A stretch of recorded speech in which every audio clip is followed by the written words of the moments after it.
আসসালামু আলাইকুম everyone. So পরিমাণগত রসায়ন ফ্রি ক্লাস সেশন 2 অর্থাৎ পার্ট 2 তে সবাইকে স্বাগতম। প্রিসাইজ মেন্টরশিপ পেজ থেকে আমরা আজকে লাইভ করতেছি। সো সবাইকে স্বাগতম জানাচ্ছি। কে কে জয়েন করছো সবাই একটু জানাই ফেলবা আমাদেরকে, যাতে আমরা সুন্দরভাবে একটা ফ্রি লাইভ ক্লাস ইন্টারেক্টিভ ওয়েতে সুন্দরভাবে আমরা কন্ডাক্ট করতে পারি।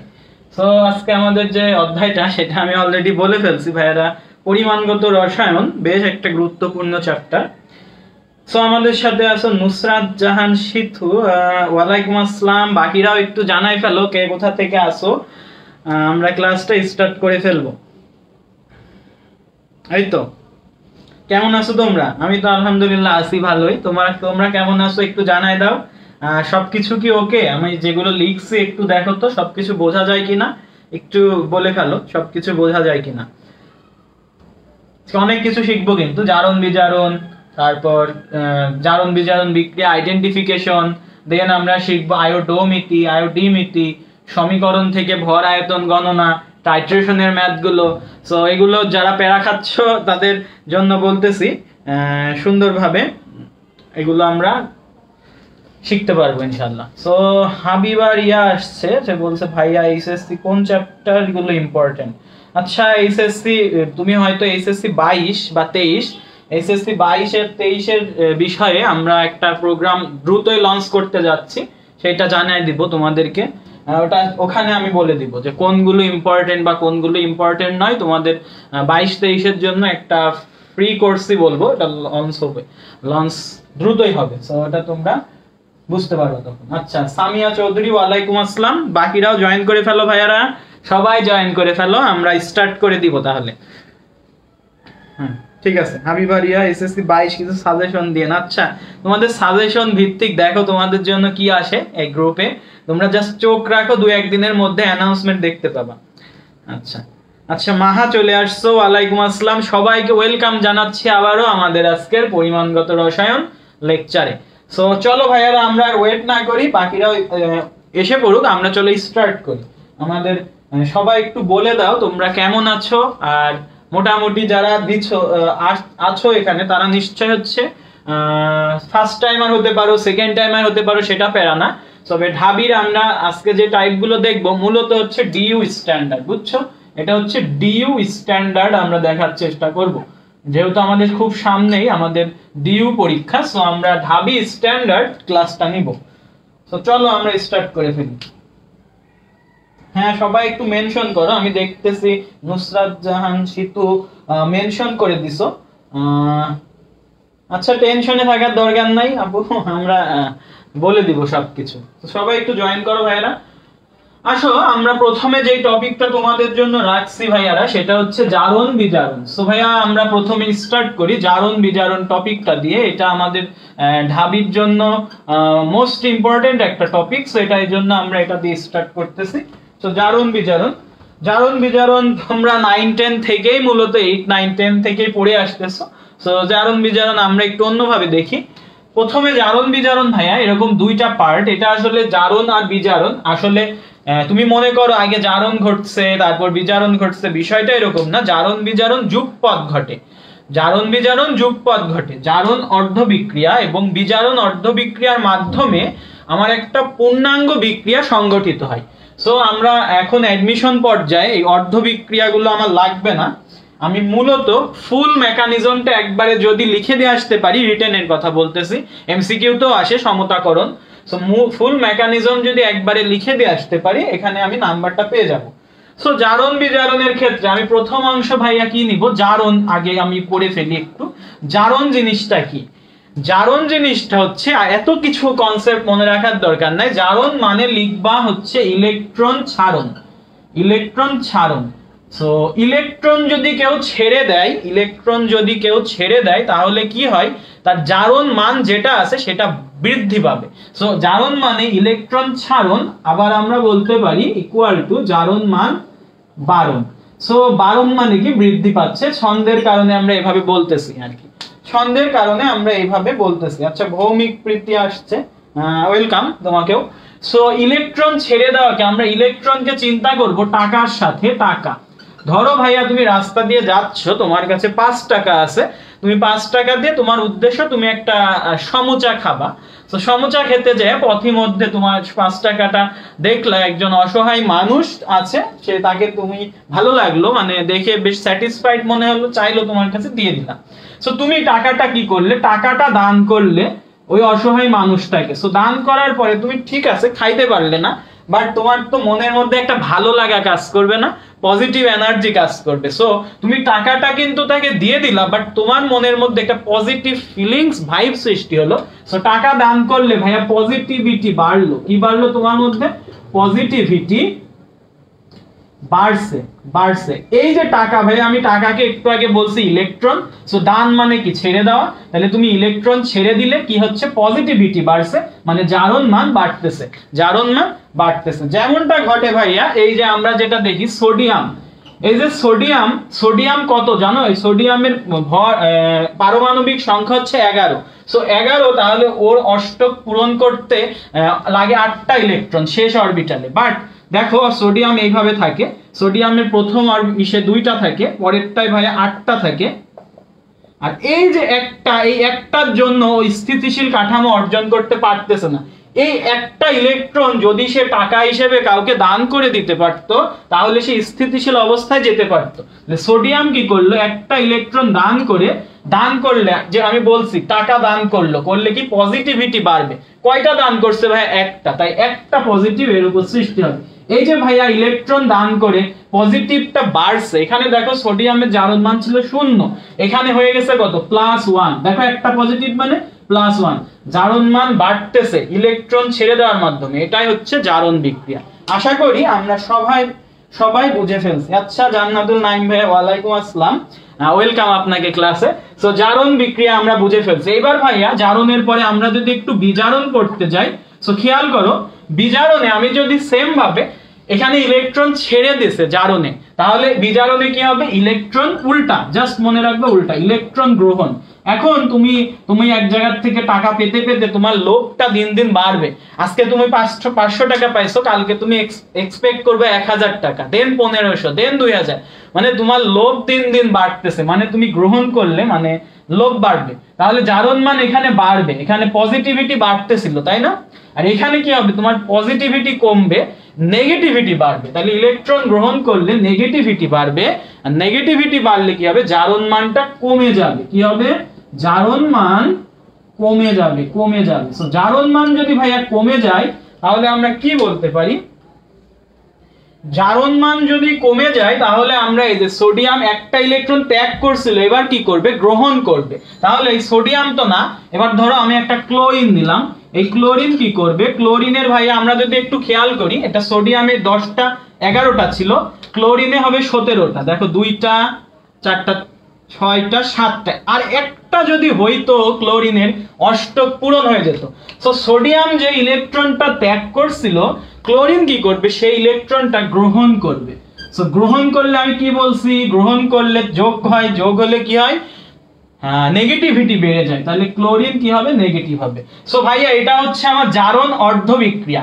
এইটুককে আমি বলবো জারণ অর্ধ বিক্রিয়া, আর এইটাকে আমি বলবো বিজারণ অর্ধ বিক্রিয়া। এখন এই দুটা নিচে নিচে লিখে তুমি যদি যোগ করে দাও, আমার পূর্ণাঙ্গ জারণ বিজারণ বিক্রিয়া ডান। সো বুঝতে পারছো জারণ বিজারণ বিক্রিয়া যুগপৎ ঘটে, এটা জারণ অর্ধ বিক্রিয়া, এটা বিজারণ অর্ধ বিক্রিয়া, দুটা মিলে একটা পূর্ণাঙ্গ জারণ বিজারণ বিক্রিয়া। তো জারণ মানে ইলেকট্রন ছাড়ন, ইলেকট্রন ছাড়ন মানে জারণ মানের বাড়ন। দেখো 0 থেকে +1 হয়েছে, দেখো ভাইয়া এখানে 0 থেকে -1 হয়েছে। তো 0 থেকে -1 মানে কি? কমে গেছে, কমে যাওয়া মানে বিজারণ। এখন চলো ভাইয়া আমাদের আরো কিছু কনসেপ্ট আছে, এটা গেল আমাদের কনসেপ্ট নাম্বার 1 জারণ বিজারণ থেকে বেসিক কনসেপ্ট। আরো কিছু কনসেপ্ট আছে আমাদেরকে বের করতে দেয় ভাইয়া বিক্রিয়ার ফলে কোনটা জারক, কোনটা বিজারক, কোনটা জারিত হয়েছে, কোনটা বিজারিত হয়েছে। ঢাবি যে কোশ্চেন গুলো বেশি করে, কোনটা জারণ বিজারণ বিক্রিয়া, কোনটা জারণ বিজারণ বিক্রিয়া নয়, চলো সেইগুলো একটু দেখে ফেলি।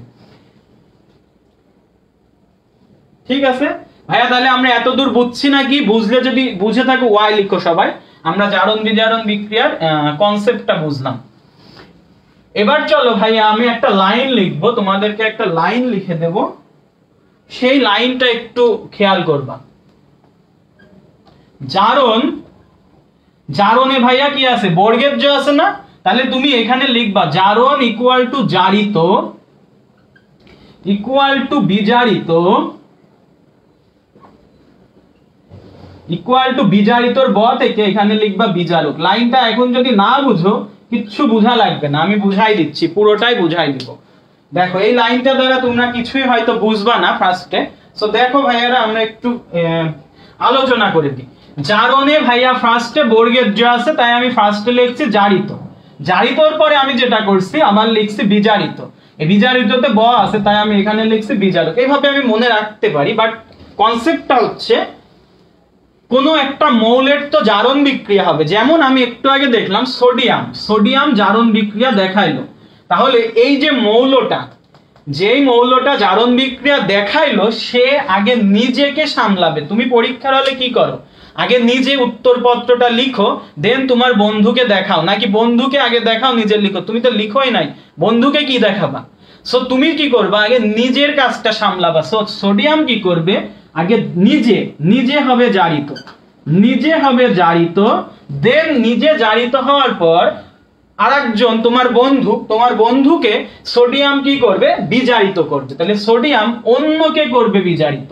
তাহলে এই সোডিয়াম নিজে হবে জারিত, সোডিয়াম অন্যকে করবে বিজারিত। এখন একটা কথা বলো, তোমার পরীক্ষার হলে তুমি নিজে লিখতেছো, তোমার স্যার কি কোনো কিছু বলবে না। তুমি অন্যকে দেখাচ্ছ, তোমার বন্ধুকে দেখাইতেছো।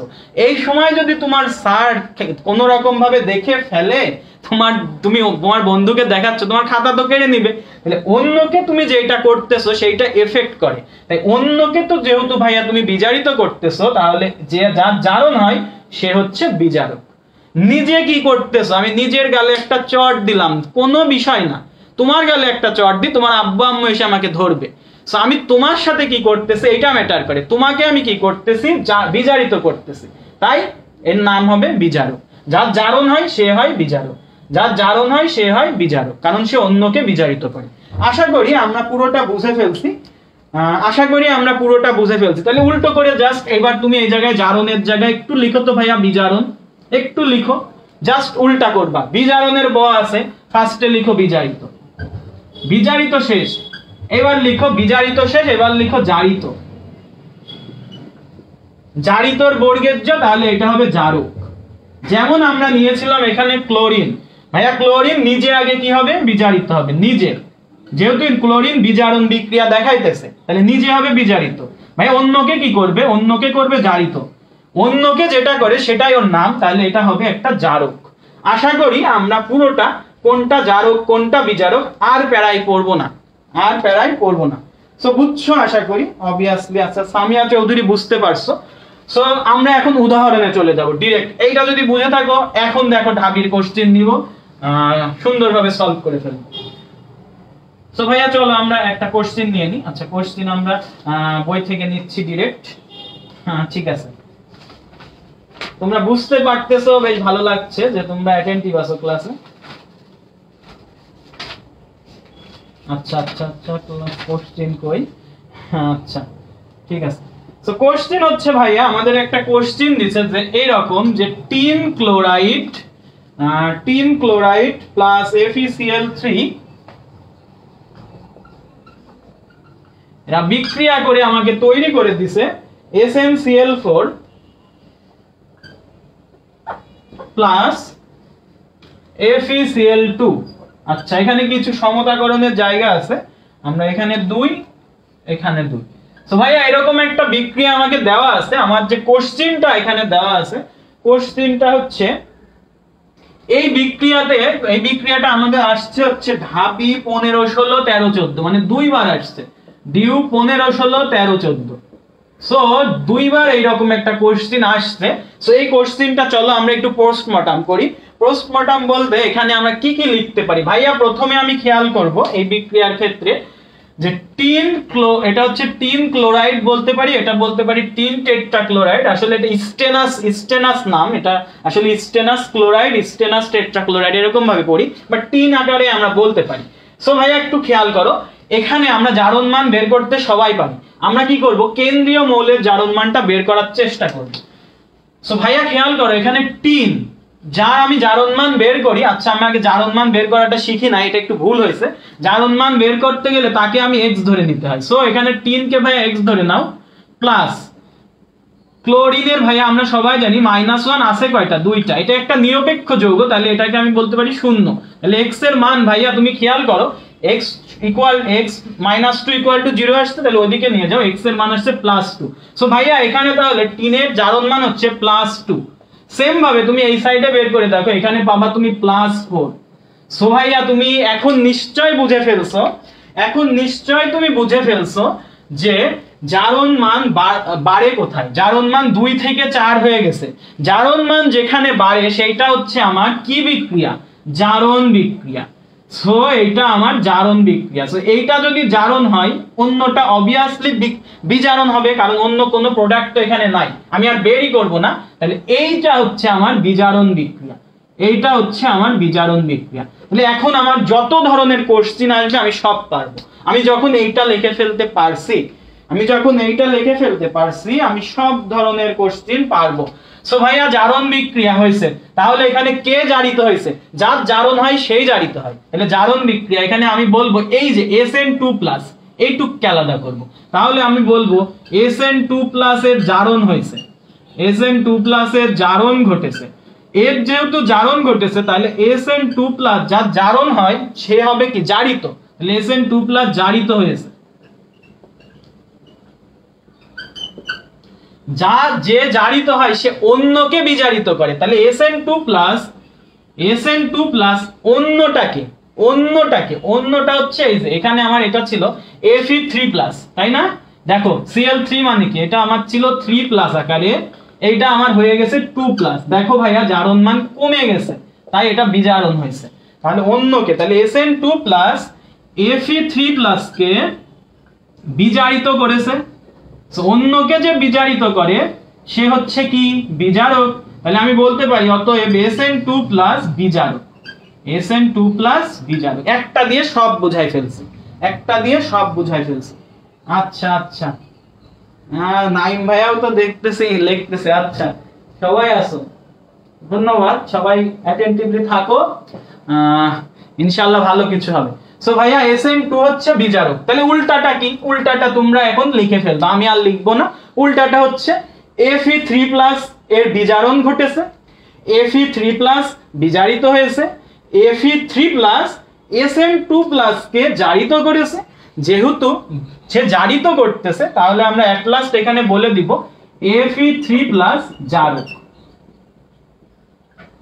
সব সময় জারক বিজারক কাকে বলবা জানো, এই উৎপাদ দিকে তাকাবা না, উৎপাদ নিয়ে তুমি কিন্তু জারক বিজারক বলতে যাবা না। সব সময় জারক বিজারক বলবা বিক্রিয়ককে। কাকে, বিক্রিয়ককে। সো আশা করি বুঝতে পারছো, আশা করি আমরা সবাই বুঝতে পেরেছি। সব সময় বিক্রিয়ককে বলতে থাকবা। হ্যাঁ নাইম ভাইয়া ট্যালেন্ট প্রো ম্যাক্স, ঠিক আছে। হ্যাঁ নাইম ভাই আসলেই সেই রকম। সো খেয়াল করো, ট্যালেন্ট থাকলে হবে না ভাই, পরিশ্রমী হতে হবে। তোমার নাইম ভাইয়ের ভিডিওটা দেখো, ট্যালেন্ট দিয়ে কিছু হয় না। ট্যালেন্ট তো আমরাও ছিলাম এককালে, ভাইও আছে, বাট পরিশ্রমী হতে হবে। ট্যালেন্ট দিয়ে কাজ নাই আসলে, যদি তুমি দিন শেষে পরিশ্রম না করো। এইটা একটু নাইম ভাইয়ের কাছ থেকে মোটিভেশনের বিষয় আমাদের সবার। সো ভাইয়া তাহলে জারণ বিজারণের জায়গাটা আমরা আপনি বুঝতে পারছি, ওকে ডান। সো আমি কিন্তু এটা ক্লিন করে দিচ্ছি। এখন আমরা যেটাই যাব, ভাইয়া জারণ বিজারণ যদি আমাদের দেয় তাহলে আমরা কি করব, আমরা কি বারবার এরকম জারণ মান বিজারণ মান বের করব, নাকি অন্য কোনো প্রসেস আছে? আমাকে কি শর্টকাট কোনো প্রসেস শিখাইতে পারবেন? আসো দেখি শেখানো যায় কিনা। সো ভাইয়া তোমাকে যদি আমি এখন একটা কোশ্চেন দিই, তুমি দেখে ভয় পেয়ে যাবা। কেমন, দেখো এই কোশ্চেনটা আসছে আমাদের চট্টগ্রাম ভার্সিটিতে। কোশ্চেনটা হচ্ছে নিচের কোনটি জারণ বিজারণ বিক্রিয়া। সো এটা কিন্তু তোমার টাইম খাওয়ার জন্য একটা উপযুক্ত কোশ্চেন। তুমি একটু কোশ্চেনটা লিখো, নিচের কোনটি জারণ বিজারণ বিক্রিয়া। এটা আসছে চট্টগ্রাম ভার্সিটিতে 18-19 সালে, CU 18-19।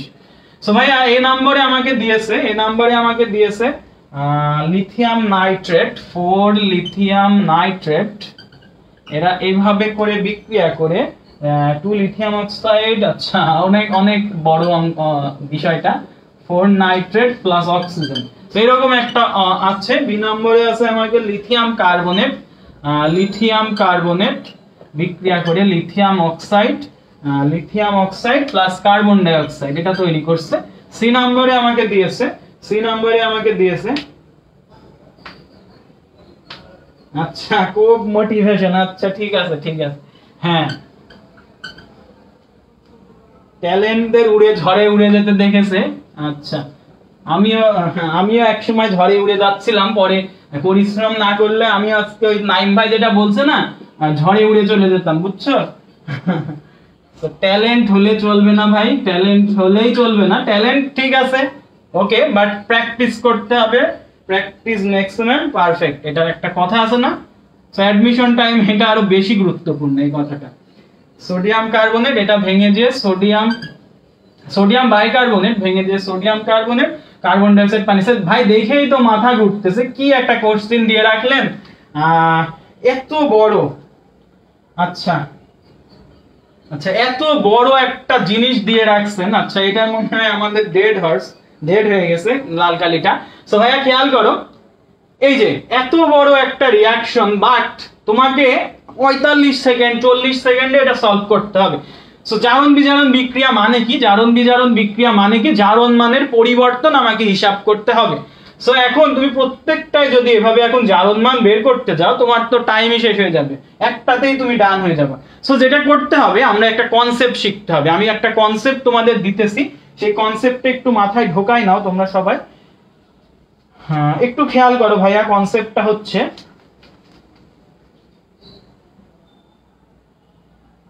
আচ্ছা একটু ওয়েট করো, আমি কনসেপ্টটা এখনই দিব। ভাইয়া এই যে আমি একটা এখন রিয়াকশন লিখবো, ধরো আমি একটা রিয়াকশন লিখলাম এটা, যে হাইড্রোজেন পার অক্সাইড, 2 অণু হাইড্রোজেন পার অক্সাইড, এরা যখন ভেঙে যায়, এরা পানি আকারে ভেঙে যায় আর অক্সিজেন আকারে ভেঙে যায়। সো ভাইয়া খেয়াল করো, এই যে রিয়াকশনটা অনেকটা আমার ফার্স্ট রিয়াকশনের মতো, তুমি একটু মিলাই দেখো। এই যে এটা আমি এমনি একটা রিয়াকশন লিখছি আমি পড়ানোর জন্য। সো ভাইয়া এই জায়গায় দেখো, হাইড্রোজেন এবং অক্সিজেন এরা কি অবস্থায় আছে বলো তো?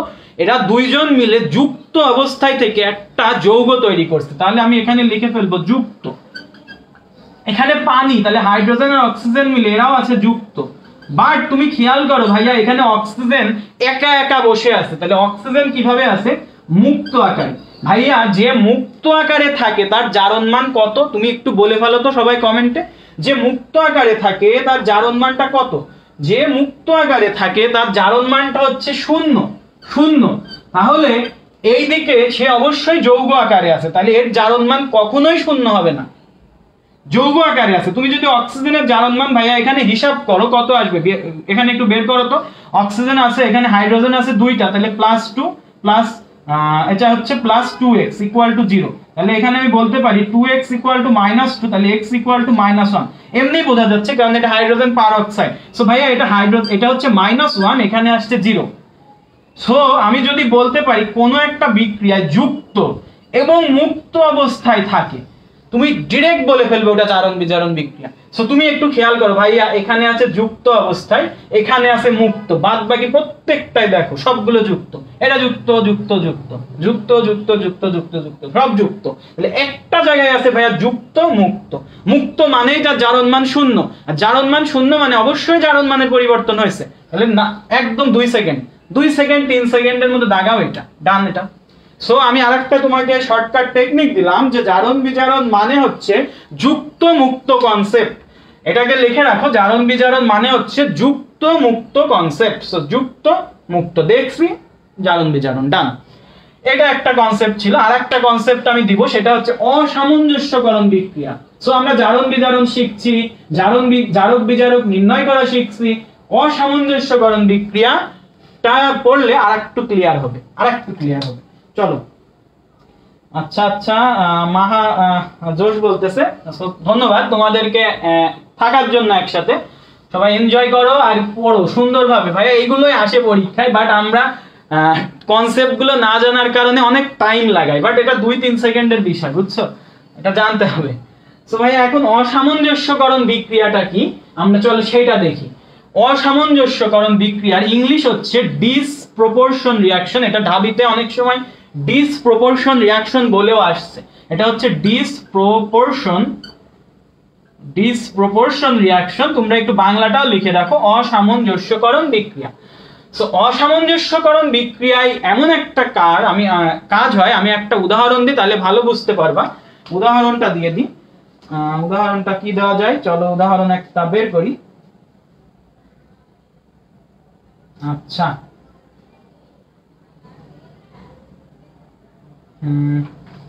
ওকে, চলো উদাহরণ পেয়ে গেছি, উদাহরণটা আমরা দিয়ে ফেলি।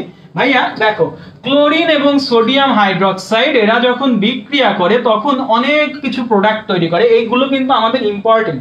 এই যে আমি বিক্রিয়াটা লিখলাম, এটা তোমাকে রিটেনে দিয়ে দিতে পারে বা এমসিকিউ তে দিয়ে দিতে পারে। Chlorine plus sodium hydroxide what ABC, তিনটা প্রোডাক্টের নাম চাইতে পারে।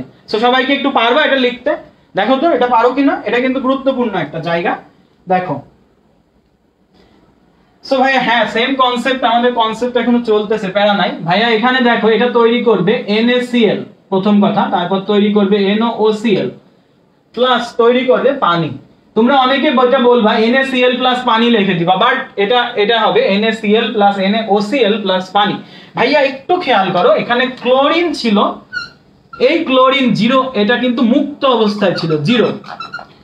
এবং আমরা কিন্তু আগের কনসেপ্ট ইউজ করেই করে ফেলতে পারি। এখানে মুক্ত দেখছি, এদিকে যুক্ত, দেন তামা জারণ বিজারণ, শিওর জারণ বিজারণ। কারণ কি, যুক্ত মুক্ত পাইছো, শিওর জারণ বিজারণ বলে ফেললাম। এন্ড নেক্সট কনসেপ্ট হচ্ছে ভাইয়া, এই ক্লোরিন একটা মৌল, এই ক্লোরিন এই জায়গায়ও আছে, এই জায়গায়ও আছে। তুমি একটু জারণ মানটা বের করে একটু কষ্ট করে দেখো ভাইয়া, এই জায়গায় ক্লোরিনের জারণ মানটা হচ্ছে -1, আর এই জায়গায় ভাই একটু কষ্ট করে বের করে দেখো, এটা হচ্ছে +1। একটা মজার বিষয় না? ক্লোরিন একই সাথে -1ও দেখাচ্ছে, +1ও দেখাচ্ছে। ভাইয়া ক্লোরিন ছিল 0 আকারে, যখন সে -1 দেখাচ্ছে তার জারণ মানটা কমে যাচ্ছে। জারণ মান কমে যাওয়া মানে কি, সে বিজারণ দেখাচ্ছে, বিজারণ। আবার ভাইয়া ক্লোরিন যখন +1 দেখাচ্ছে তখন কি হচ্ছে, তার জারণ মানটা বেড়ে যাচ্ছে। জারণ মান বেড়ে যাওয়া মানে হচ্ছে জারণ। তাহলে এই ক্লোরিন যে কোনো একটা বিক্রিয়ার মধ্যে, তোমার সংজ্ঞাটা লিখে নাও, একটা বিক্রিয়ায় কোনো একটা মৌল যদি একই সাথে জারিতও হয়, একই সাথে জারণ এবং বিজারণ উভয় বিক্রিয়ায় দেখায়, অথবা একই সাথে, এটা জারণ মানে কি, জারিত হচ্ছে, একই সাথে জারিত এবং বিজারিত হয়, একই সাথে জারিত এবং বিজারিত হয়, তখন তাকে অসামঞ্জস্যকরণ বিক্রিয়া বা ডিসপ্রপোর্শন বিক্রিয়া বলে। ভাইয়া জারিত বিজারিত হচ্ছে মানে এটা অবশ্যই জারণ বিজারণ বিক্রিয়া, এটা অবশ্যই জারণ বিজারণ বিক্রিয়া। তাহলে জারণ বিজারণ বিক্রিয়া যদি আমাকে খুঁজতে দেয়, আমি কি করব?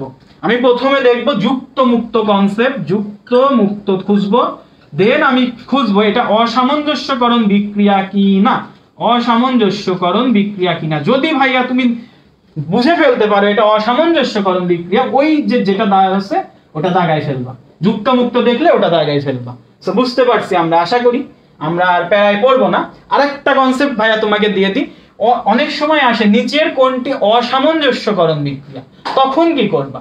নিচের কোনটি অসামঞ্জস্যকরণ বিক্রিয়া, তখন তো ভাইয়া এত দেখার সময় নাই। দেখবা এখানে ক্লোরিন আছে একবার, অসামঞ্জস্যকরণ মানে কি, একই সাথে জারিত হতে হবে, বিজারিত হতে হবে। তাহলে উৎপাদে দেখবা দুইটা জায়গায় ক্লোরিন থাকবে, আর অন্যান্য জায়গায় দেখবা ক্লোরিন সব এক জায়গায় আছে। এখানে দেখবা ভাইয়া ক্লোরিন 2 জায়গায় আছে, এখানে 2 জায়গায়।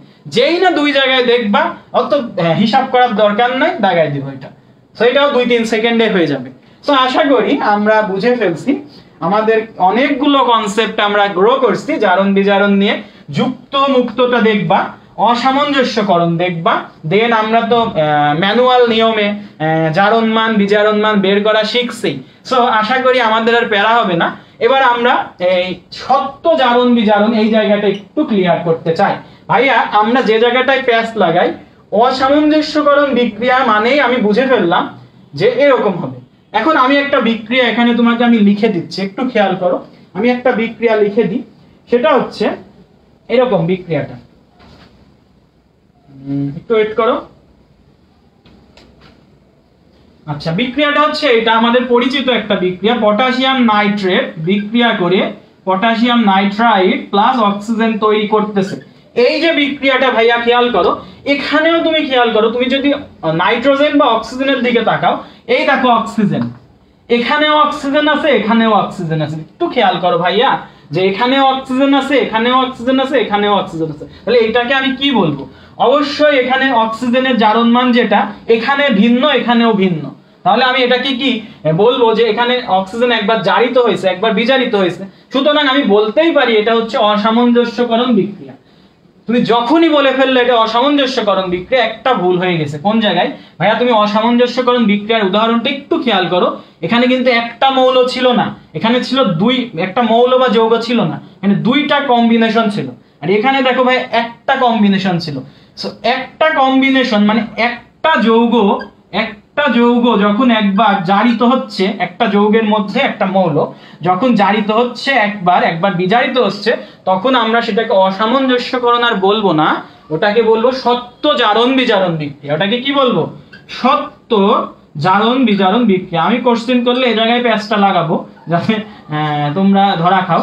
তো এই জায়গায় কিন্তু অনেকের কনফিউশন হইতে পারে, কিন্তু ভাইয়া এটা কিন্তু দুইটা আলাদা। এটা অসামঞ্জস্যকরণ, এটা সত্য জারণ বিজারণ। সো আশা করি আমরা সবাই বুঝে ফেলছি। একটু যদি ক্লিয়ার হও ভাইয়ারা, ওয়াই লিখো। এই কোশ্চেনটা ঢাবিতে একবার চলে আসছে যে এখানে কে জারিত হয়েছে, কে বিজারিত হয়েছে। বাট এই কোশ্চেনটা এরপরে ঘুরাই দিতে পারে যে নিচের কোনটি ডিসপ্রপোর্শন রিঅ্যাকশন, এটা এতে দিবে, এটা দেখেই তো তুমি এ দাগায় দিবা। বাট এটা কিন্তু না, এটা হবে এইটা। সো ক্লিয়ার আশা করি।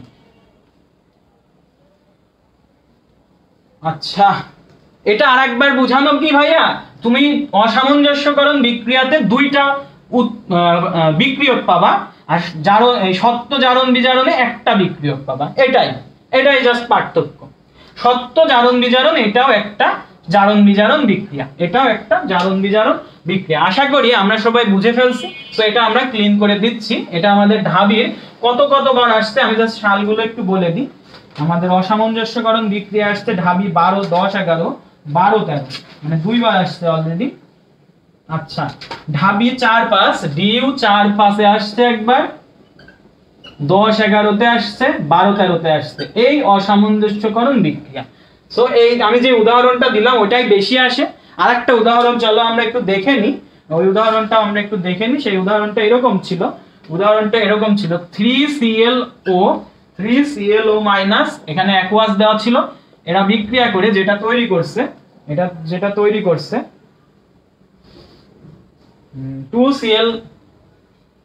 2Cl minus plus ClO3 minus. ভাইয়া এখানে আমাদের অপশনে একটা জায়গায় একটু প্যাচ লেগেছিল, যে এখানে অপশন গুলো ছিল এই যে বিক্রিয়াটা, এটা কি ধরনের বিক্রিয়া? এ নাম্বারে আমাকে দেওয়া ছিল প্রতিস্থাপন, বি নম্বরে আমাকে দেওয়া ছিল জারণ বিজারণ, সি নম্বরে আমাকে দেওয়া ছিল বিভাজন, ডি নম্বরে দেওয়া ছিল অসামঞ্জস্যকরণ। বলো তো একটু তোমরা কমেন্ট করো যে এইটার কি হবে অ্যানসারটা? অসামঞ্জস্যকরণ। সো ভাই এটা একটু কমেন্ট করো যে এটার অ্যানসার কি হবে।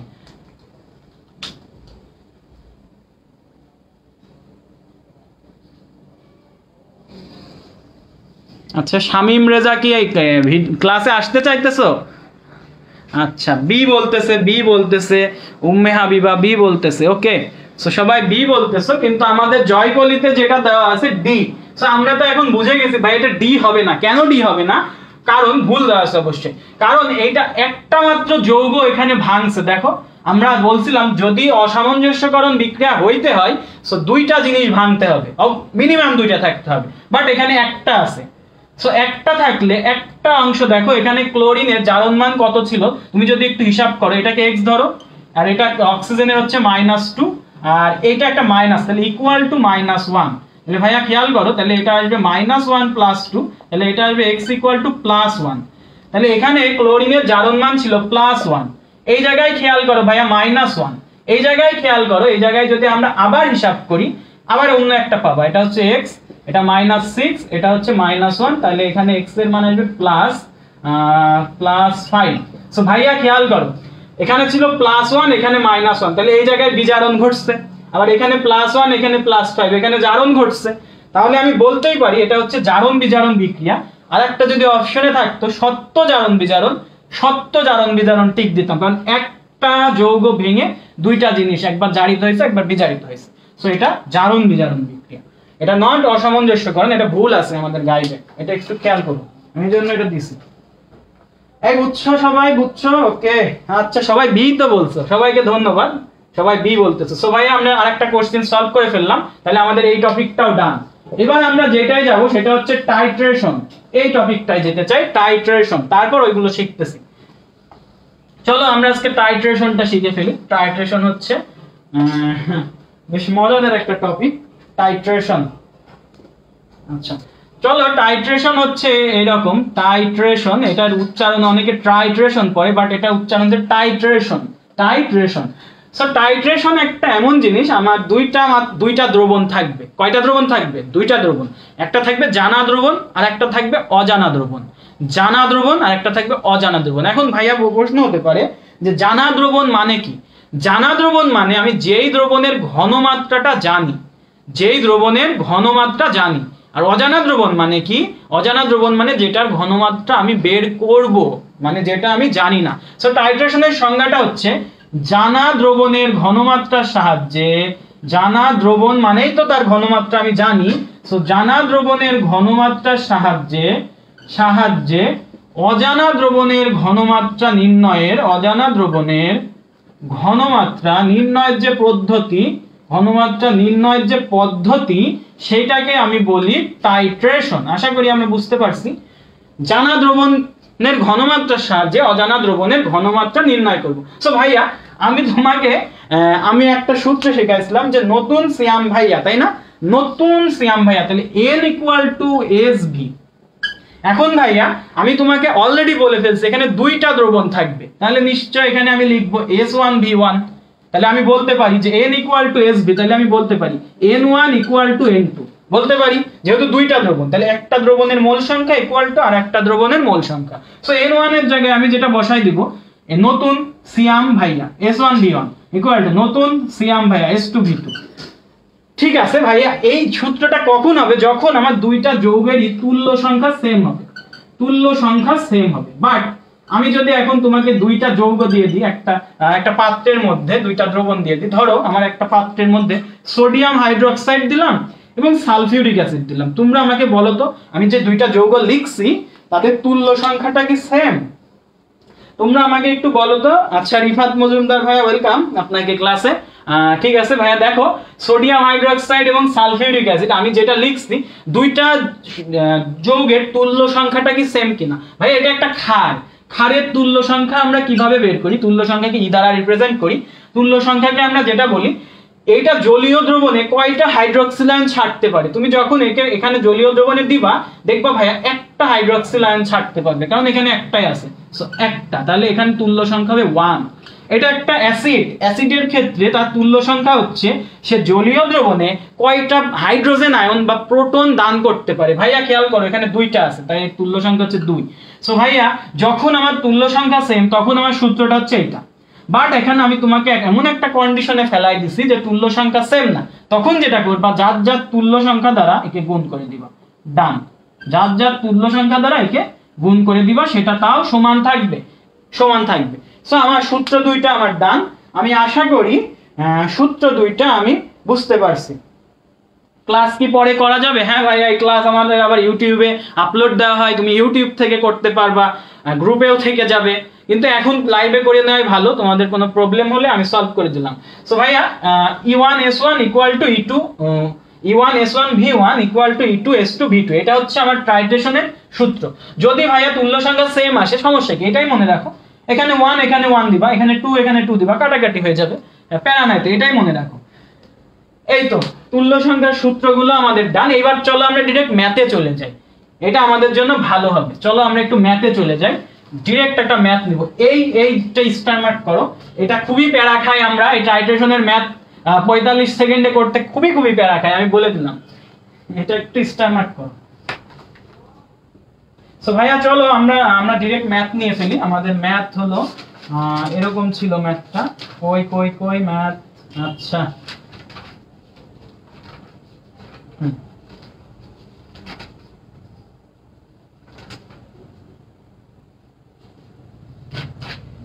ওকে চলো এই তো পেয়ে গেছি। একটা কোশ্চেন আছে যে একটি 1 মোলার সোডিয়াম হাইড্রোক্সাইডের, কোশ্চেন গুলো একটু বড় বড় হয়, ভয় পাওয়ার কিছু নাই, আমরা দেখো কিভাবে করি। একটি 1 মোলার সোডিয়াম হাইড্রোক্সাইড, একটি 1 মোলার সোডিয়াম হাইড্রোক্সাইড জলীয় সোডিয়াম হাইড্রোক্সাইডের জলীয় দ্রবণে জলীয় দ্রবণের 100 ml কে বলতেছে কি সম্পূর্ণরূপে নিরপেক্ষ করতে, এই লাইনটা দ্বারা আবার ভয় পেও না, নিরপেক্ষ মানে প্রশমিত করতে, সো সম্পূর্ণরূপে নিরপেক্ষ করতে মানে প্রশমিত করতে আমাকে বলছে প্রশমিত করতে 0.5 মোলার অক্সালিক অ্যাসিডের, আচ্ছা অনেকে অক্সালিক অ্যাসিড নাম শুনেই অঙ্কটা ছেড়ে দিবা, অক্সালিক অ্যাসিডের কতটুকু প্রয়োজন হবে, অ্যাসিডের কতটুকু প্রয়োজন হবে। তো ভাই এই কোশ্চেনটা আমার কোথায় আসছে আমি একটু বলে দিই। এই কোশ্চেনটা আমার আসছে হচ্ছে ডিইউ 13-14 সেশনে, ডিইউ 13-14। সো অনেকে ভাবতে পারো ভাইয়া 13-14 সেশনে তো ক্যালকুলেটর ছিল না, বাট এখনো এইগুলো আসতেছে, ক্যালকুলেটর ছাড়াই করা যাবে। দেখো কিভাবে করি ভাই, আমাদের অপশনগুলো একটু দেখে ফেলো। অপশনগুলো হচ্ছে 50, 100, 200, 400, 50 ml, 100 ml, 200 ml, 400 ml। So 200 ml, 400 ml। ভাইয়া এইটা কিভাবে করব? আমরা তো সূত্র দিয়ে একটু আগেই শিখছি, প্যারা নাই, কিন্তু আমরা যেটা করব এখানে খুবই শর্টকাটে করতে হবে। এটা শর্টকাট বলতে কি, ইউটিউবে কোন চ্যানেল, আচ্ছা ইউটিউবে হচ্ছে প্রিসাইজ মেন্টরশিপ, এই যে গ্রুপের নাম লেখা না উপরে, ওই নামেই হচ্ছে ইউটিউব চ্যানেলটা। সো ওখানে দেখবা অনেক ভিডিও, তোমাদের যে কয়টা সেশন হয়েছে ফ্রি ক্লাস সব দেওয়া আছে। সো ভাইয়া চলো কতটুকু প্রয়োজন হবে এখন খেয়াল করো। আমার আগে প্রথম কাজ হচ্ছে যৌগ দুটো আইডেন্টিফাই করা। যৌগ হচ্ছে একটা সোডিয়াম হাইড্রোক্সাইড আর একটা হচ্ছে কি oxalic acid. So oxalic acid আমরা অনেকেই লিখতে পারি না, অক্সালিক অ্যাসিড মনে রাখবে হুক্কু বা কুহু। সো হুক্কু বা কুহু মানে কি, অক্সালিক অ্যাসিড হচ্ছে হুক্কু মানে HCC COOH। এটাকে যদি একটু ভেঙে লিখি সেটা হচ্ছে H2C2O4। এই অক্সালিক অ্যাসিডের তুল্য সংখ্যা কত এটা কি তোমরা বলতে পারবে আমাকে? এটা একটু বলে ফেলো তো ভাই, অক্সালিক অ্যাসিডের তুল্য সংখ্যাটা কি বলতে পারবে তোমরা? এইটা না পারলে কিন্তু এখানে ধরা, কারণ আমরা সোডিয়াম হাইড্রোক্সাইড তুল্য সংখ্যা জানি 1, বাট অক্সালিক অ্যাসিডের তুল্য সংখ্যা কি আমরা জানি? আচ্ছা যদি না জানি আমি একটু ব্যাখ্যা করে দিই। অক্সালিক অ্যাসিড, এই অক্সালিক অ্যাসিডটা বিক্রিয়ার পরে কিসে পরিণত হয় জানো? Carbon die অক্সাইডে। অক্সালিক অ্যাসিডটা বিক্রিয়ার পরে কার্বন ডাই অক্সাইডে পরিণত হয়। ভাই এখান থেকে তুমি মৌল যেটা আমার কেন্দ্রীয় মৌল কার্বন, তুমি জারণ সংখ্যাটা বের করে দেখো, এর জারণ সংখ্যা হচ্ছে +3, আর যখন এটা পরিবর্তিত হয়ে যায় তখন এর জারণ সংখ্যা হচ্ছে +4। সো এই রকম যাদের হচ্ছে জারক বিজারক এদের হচ্ছে তুল্য সংখ্যা বের করার পদ্ধতিটা হচ্ছে এই দেখো, এদের হচ্ছে জারণ মানের পার্থক্য কত ভাইয়া 1, আর কেন্দ্রীয় মৌল কয়টা আছে? 2টা আছে, তাহলে একে 2 দ্বারা গুণ করো। সো অক্সালিক অ্যাসিডের তুল্য সংখ্যা হচ্ছে 2, অক্সালিক অ্যাসিডের তুল্য সংখ্যা হচ্ছে ভাইয়া 2। সো সবাই জানো, তারপরেও বেসিকটা কি ভাইয়া, যেটা আমার দেওয়া আছে সেখানে তার কেন্দ্রীয় মৌলের জারণ সংখ্যা আগে বের করবা, আর ওইটা বিক্রিয়ার পরে কিসে পরিণত হয়েছে সেইটা। So oxalic acid carbon die অক্সাইডে পরিণত হয় আমরা সবাই জানি, তাহলে এটা 3 থেকে 4। পার্থক্য কত ভাইয়া? 1 আছে কয়টা ভাইয়া? 2টা, 2 দ্বারা গুণ করো। সো আমরা সবাই বুঝে ফেলছি এটা হচ্ছে 2 হবে। সো এখন আমরা যেটা করব, সোডিয়াম হাইড্রোক্সাইড লিখছি, অক্সালিক অ্যাসিড লিখছি, লিখার পরে যার তুল্য সংখ্যা তার নিচে লিখো তুল্য সংখ্যা। সোডিয়াম হাইড্রোক্সাইডের তুল্য সংখ্যা হচ্ছে 1, অক্সালিক অ্যাসিডের তুল্য সংখ্যা হচ্ছে 2। এখন যেটা করবা ভাইয়া, আমরা যখন সমতাকরণ করতাম তখন যেটা করতাম যে তুল্য সংখ্যার বিনিময় করতাম। তাহলে অক্সালিক অ্যাসিডের তুল্য সংখ্যাটা একে দিয়ে দাও, সোডিয়াম হাইড্রোক্সাইডের তুল্য সংখ্যাটা অক্সালিক অ্যাসিডকে দিয়ে দাও। যখনই তুমি তুল্য সংখ্যার বিনিময় ঘটাইছো তুমি বুঝে গেলা যে আমি যদি 1 মোল অক্সালিক অ্যাসিড নিই তাহলে আমি 2 মোল সোডিয়াম হাইড্রোক্সাইড আমাকে নিতে হবে, মাস্ট নিতে হবে।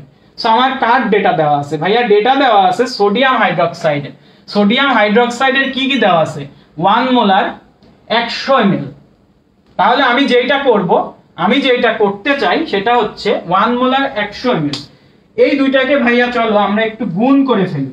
সো গুণ করে ফেললে কত আসবে ভাইয়া? এটা আমার হচ্ছে S, এটা হচ্ছে আমার V। তাহলে সোডিয়াম হাইড্রোক্সাইডের আমি যদি এটা গুণ করি তাহলে S ইনটু V যদি করো কত আসবে, S ইনটু V করলে আসবে 1 ইনটু 100, মানে এটা আসবে 100, এটা যেহেতু ml এ দেওয়া আছে তাহলে এটা হবে 100 মিলিমোল। ঠিক আছে, 100 মিলিমোল। এখন ভাইয়া সোডিয়াম হাইড্রোক্সাইড যদি 2 মোল লাগে, অক্সালিক অ্যাসিড লাগবে 1 মোল।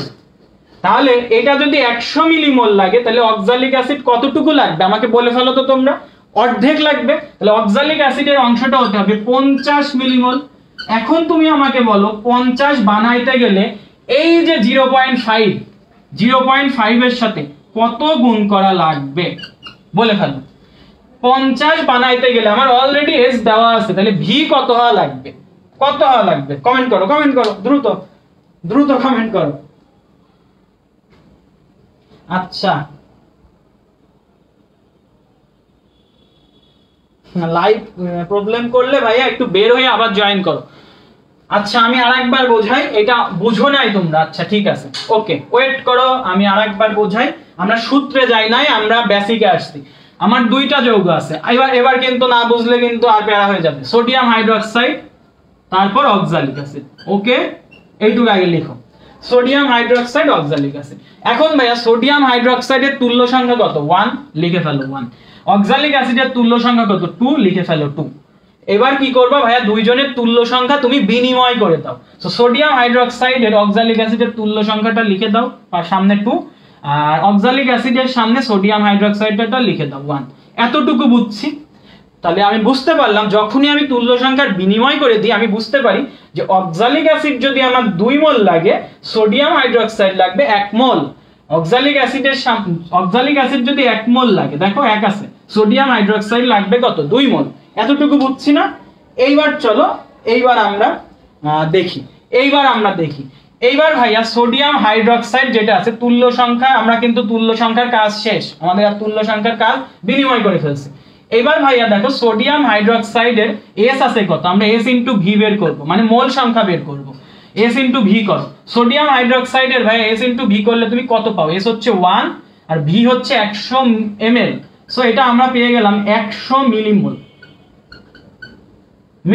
কেন মিলিমোল? কারণ আমি ml নিছি। ঠিক আছে, সো ভাইয়া আমি যদি সোডিয়াম হাইড্রোক্সাইড 100 মিলিমোল পাই, সোডিয়াম হাইড্রোক্সাইড যদি 2 মোল লাগে, অক্সালিক অ্যাসিড লাগবে 1 মোল, তাহলে সোডিয়াম হাইড্রোক্সাইড যদি 100 মিলিমোল লাগে তাহলে ওর অর্ধেক লাগবে অক্সালিক অ্যাসিড। তাহলে অক্সালিক অ্যাসিড যে আমার ঘনমাত্রা দেওয়া আছে কত? ঘনমাত্রা দেওয়া আছে 0.5। তাহলে এখন এর সাথে কত আয়তন গুণ করলে আমি 100 এর অর্ধেক, মানে অক্সালিক অ্যাসিড তোমার অর্ধেক লাগবে, আমি 50 পাবো। এইবার বলে ফেলো, আশা করি আমি বুঝাইতে পারছি এইবার। সো এইবার হবে ভাইয়া একটু খেয়াল করো, অবশ্যই এটা 100 হবে। সো আমার অ্যানসার হবে 100। আরেকটা আমি করাইতেছি, প্যারা নাই, এটা ছিল ঢাবি 13-14 সেশনে। যখন আমার পরীক্ষায় আসবে আমি এত কিছু তোমাকে বোঝাবো না। Sodium hydroxide oxalic acid, sodium হাইড্রোক্সাইডের 1, অক্সালিক অ্যাসিডের 2। সো দুইটা বিনিময় করলাম, তাহলে সোডিয়াম হাইড্রোক্সাইড যতটুকু আছে অক্সালিক অ্যাসিড তার অর্ধেক লাগবে। সোডিয়াম হাইড্রোক্সাইড আছে 100 মিলিমোল, অক্সালিক অ্যাসিড লাগবে 50 মিলিমোল। অলরেডি আমার 0.5 দেওয়া আছে। কত গুণ করলে 50 হয়? 100 গুণ করলে 50 হয়। 10 সেকেন্ড, 12 সেকেন্ড, ম্যাক্স 15 সেকেন্ড। ডান, বুঝতে পারছো? এটা আমার স্ট্র্যাটেজিটা হবে।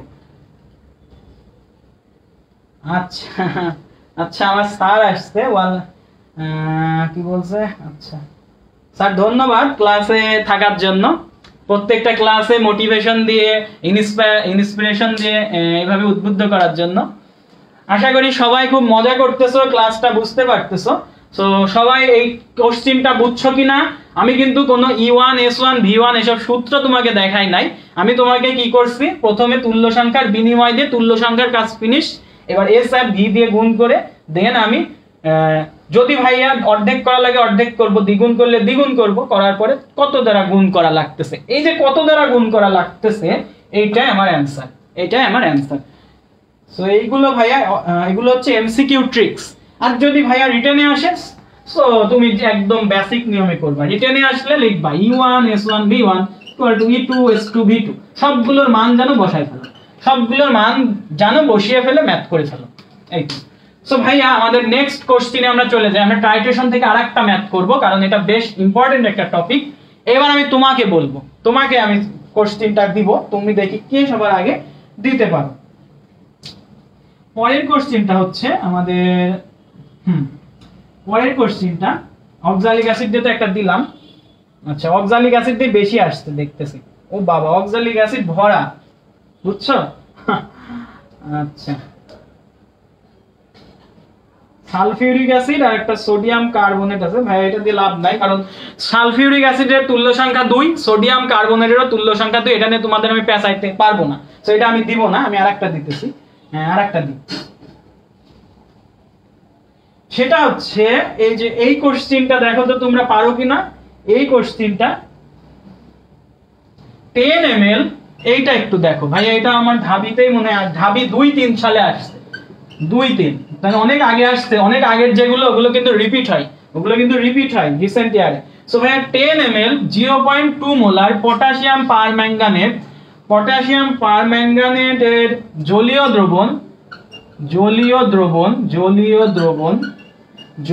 দ্রবণ কত ml, এবার ডিরেক্ট ml চাইছে কত ml 0.2 মোলার কত ml 0.2 মোলার কত ml 0.2 মোলার সোডিয়াম অক্সালেট। আবার অক্সালেটই আসছে, বাট অক্সালিক অ্যাসিড না দিয়ে সোডিয়াম অক্সালেট আসছে। সোডিয়াম অক্সালেট দ্রবণে যোগ করলে আমাকে বলছে সোডিয়াম অক্সালেট সম্পূর্ণ জারিত হবে। সো ভাইয়া আমি এটা তোমাদের উদ্দেশ্যে ছুড়ে দিলাম এই কোশ্চেনটা। আমি একটু তোমাদেরকে বলতে চাই, অপশনগুলো বলে দিচ্ছি। অপশনগুলো হচ্ছে 25, 10, 20, 50। 25, 10, 20, 50। একটু কমেন্ট করো তো, দেখি কে আগে সবার আগে আনসারটা করতে পারো। আমি টেকনিক অলরেডি শিখাই ফেলছি, তো ওই টেকনিকটা ফলো করো। এইবারও অক্সালিক, সোডিয়াম অক্সালেট, সরি।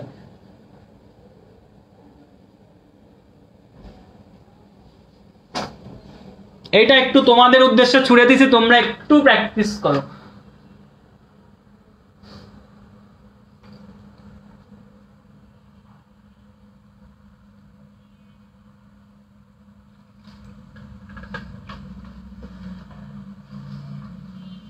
আচ্ছা, তোমরাও প্র্যাকটিস করো, আমিও সাথে দেখি কি হয়। আচ্ছা, দেখি কেউ আগে দিতে পারে কিনা। তো ভাইয়া আমি প্রথমেই বলছিলাম তোমাকে দুইটা যৌগ লিখে ফেলবা, potassium permanganate, sodium oxalate. So লিখে ফেলি আমরা, চলো। পটাশিয়াম পারম্যাঙ্গানেট এটা লিখে ফেললাম, এর সামনেই চলো সোডিয়াম অক্সালেটটা লিখে ফেলি, Na2C2O4। সো ভাইয়া আমরা অক্সালিক অ্যাসিডের যখন জানি 2, তখন এই সোডিয়াম অক্সালেটের তুল্য সংখ্যা হবে 2, ঠিক আছে। আর পটাশিয়াম পারম্যাঙ্গানেট যখন কিছুই বলা থাকবে না, তুমি ধরে নিবা এই পটাশিয়াম পারম্যাঙ্গানেট এটা আছে একটা অ্যাসিডীয় মাধ্যমে। কিসে আছে? অ্যাসিডীয়। তোমার ধরে নেওয়াও লাগবে না, তুমি একটু খেয়াল করো। সোডিয়াম অক্সালেট এটা কি? অক্সালিক অ্যাসিড থেকে আসছে, সো অ্যাসিডকে রিপ্লেস করছে, তাহলে এটা একটা অ্যাসিডীয় দ্রবণ। পটাশিয়াম পারম্যাঙ্গানেট যখন অ্যাসিডীয় মাধ্যমে থাকে তখন তার তুল্য সংখ্যা আমরা কি কত জানি বলো তো? একটু কমেন্ট করো ভাইয়েরা, কত জানি? আমরা জানি হচ্ছে 5। কত জানি? 5। সো কেন 5? আমরা বেসিক আমরা হয়তো জানি, আমরা এখন ওটাই না যাই। 5। এবার কি করব ভাইয়া? তুল্য সংখ্যা বিনিময় করব। সো তুল্য সংখ্যা বিনিময় করো, এর 5 একে দাও, এর 2 একে দাও, দিয়েছো, মাঝখানে একটা প্লাস চিহ্ন, ডান। তুল্য সংখ্যার পার্টটা ডান। এবার দেখবা কার তথ্যটা আমাকে দেওয়া আছে। তথ্যটা দেওয়া আছে পটাশিয়াম পারম্যাঙ্গানেটের। সো ভাইয়া যদি আমার পটাশিয়াম পারম্যাঙ্গানেট 2 মোল লাগে, অক্সালিক অ্যাসিড লাগবে কত? 5 মোল। সো ভাইয়া তাহলে আমি কারটা নিচ্ছি, পটাশিয়াম পারম্যাঙ্গানেট। তাহলে পটাশিয়াম পারম্যাঙ্গানেট যদি 1 মোল লাগে, তাহলে সোডিয়াম অক্সালেট লাগবে কত? 2.5 মোল। কত? 2.5 মোল। এটা যদি 1 মোল, সরি এখানে লিখলাম 1 মোল, তাহলে এটা লাগবে 2.5 মোল। তাহলে আমার কার্ডটা দেওয়া আছে, পটাশিয়াম পারম্যাঙ্গানেটেরটা দেওয়া আছে। সো পটাশিয়াম পারম্যাঙ্গানেটের SV গুণ করে দাও। SV গুণ করলে কত হয়? 0.2 × 10, মানে এটা আসে 2। তাহলে এইটা যদি 2 মোল হয় ভাইয়া, এটা যদি 2 মোল হয়, তাহলে এটা লাগবে তার 2.5 গুণ। তাহলে 2 এর 2.5 গুণ কত? 2 অক্ষে 2, 2 দুগুণ 4, 3 দুগুণ 6, 2 2.5 5। তাহলে 2 2.5 5, তাহলে 5 বানাইতে তোমাকে হবে অলরেডি তোমার দ্রবণের মধ্যে দেখো 0.2 দেওয়া আছে, 0.2 এর সাথে কত গুণ করলে পাস হয় বলে ফেলো, কত গুণ করলে পাস হয়, কমেন্ট করো। 0.2 এর সাথে কত গুণ করলে পাস হয় ভাইয়া? 25 আর 2 হয় 50, 25 আর 2 গুণ করলে হয় 50, একটা দশমিক সরাই ফেলো, তাহলে এই যে এখানে 0.2 আছে, তাহলে এখানে 25 আছে না, এই যে 25, এইটা হবে আমার অ্যান্সার। তো আশা করি আমরা বুঝে ফেলছি। বেশ ক্যালকুলেশনের কিছু স্টেপ আছে, কিন্তু তুমি যদি ধরতে পারো ভাই মজা আছে খুব। ওকে, উম্মে হাবিবা বুঝতে পারছে, 25 বলে ফেলছে। সো ভাইয়া এটা ছিল আমাদের বেসিক নিয়ম, মানে শর্টকাট। আমরা যখন এমসিকিউ করব এভাবে করব। কি কি দেওয়া আছে? দুইটা লিখে ফেললাম। যখন দুইটা বিনিময় করবে, এটা যদি এত গুণ ওটা অত গুণ লাগবে। কাটটা দেওয়া আছে পটাশিয়াম পারম্যাঙ্গানেট, তাহলে এটা লাগবে, যদি এটা 2 মোল লাগে এটা 5 মোল লাগতো, তাহলে এটা যদি 1 মোল লাগে এটা লাগবে 2.5 গুণ। তাহলে আমি গুণ করে পাইছি 2 মোল, তাহলে 2 এর 2.5 গুণ কত ভাইয়া? 5। বানাইতে হবে 5, দেওয়া আছে অলরেডি 0.2। 0.2 এর সাথে কত গুণ করলে 5 হয়? 50 গুণ করলে 5 হয়, 25 গুণ করলে 5 হয়। সো 25 হচ্ছে আমার অ্যানসার। সো এইভাবে আমাকে মাথায় চিন্তাটা গ্রো করতে হবে। সো দুইটা কোশ্চেন ঢাবি আমরা আরো আসছে, আমরা আর এখন দেখাবো না। সো আমরা টাইট্রেশনের ম্যাথগুলো করে ফেললাম। বুঝছো তো? বুঝছো না? একটু কমেন্ট করো ভাইয়ারা, বুঝছো কিনা, বা ইয়েস লিখো, ওয়াই লিখো।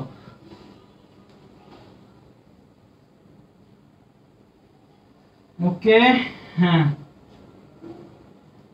বুঝতে পেরেছো, ঠিক আছে ভাইয়া। আমাদের পরের যে টপিকটা, টাইট্রেশনের আরো একটা টপিক আছে, সেটা হচ্ছে আমাদের বিভিন্ন রকম কম্বিনেশন আছে, সেটা একটু দেখাই দিই চলো। কম্বিনেশন, সো কম্বিনেশন সিরিজ আমরা এটাকে বলি, কম্বিনেশন।